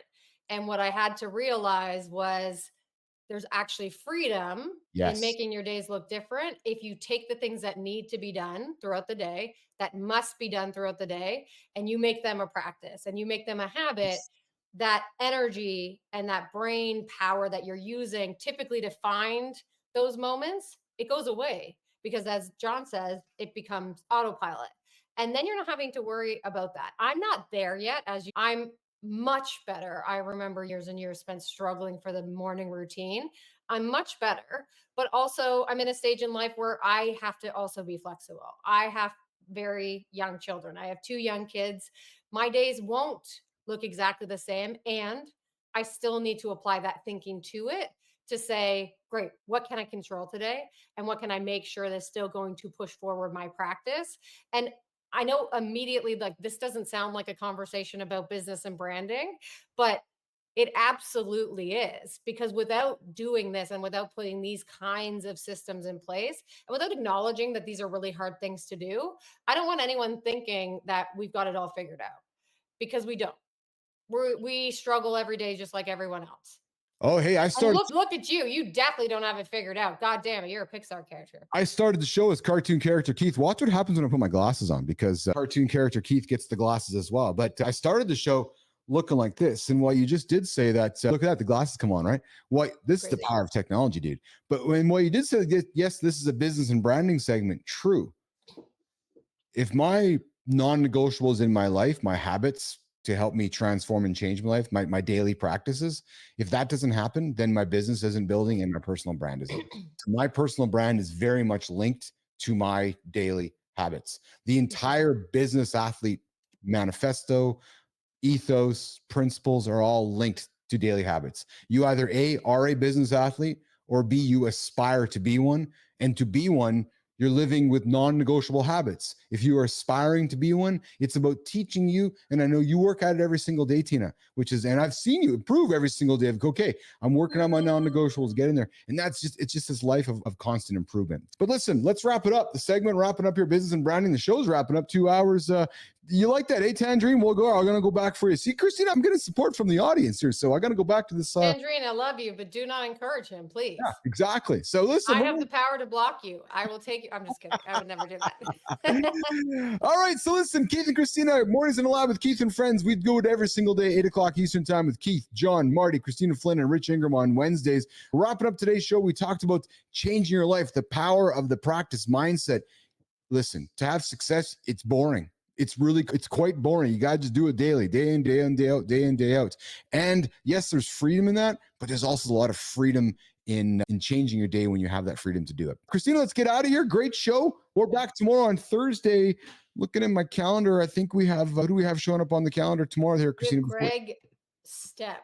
Yes, I know. We may not have one of the greatest radio hoaxes apparently ever. Yes, and apparently we may not have Greg tomorrow. It's a moving target because, I just got a note from Greg. I'm going to need to reschedule for sure because we're going to be in middle of the storm and I'm not sure if I'm going to have power. So Greg, if you're tuning in right now, be safe. Thinking about you, Greg. Yeah, you guys, to all of you guys over there over in the middle of Florida where that nasty hurricane's on their way, we're thinking about you guys. And Greg will get you back on in the future. Christina, have an awesome day. We'll talk to you later, okay? Talk to you later. Get out of here.